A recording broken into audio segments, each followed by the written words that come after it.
పెళ్ళైన కొత్తలా పెప్సీ బాటిల్లో సన్నగా ఉండే కదా, మస్తుండే కదా. అప్పుడు అట్లాగనే ఉన్నావు, ఇప్పుడు అలానే ఉన్నావు బంగారం. వేసేసాడు, బాగా వేసేసాడు. నిజమా అండి? చిచ్చి, మీరు సిగ్గుపడకండి, చచ్చిపోవాలనిపిస్తుంది. కాకపోతే అప్పుడు 200 ml బాటిల్, ఇప్పుడు 2 లీటర్ బాటిల్. కాకపోతే అప్పుడు 200 ml బాటిల్, ఇప్పుడు 2 లీటర్ బాటిల్.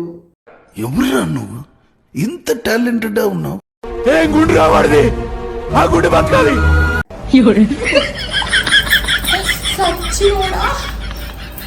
సచ్చినోడా. అయిందా? బాగైందా? ప్రతిదానికి ఓవర్ ఎక్స్ప్రెషన్. ఇప్పుడు అనండి. ఏ అనరే, నోరు పడిపోయిందా?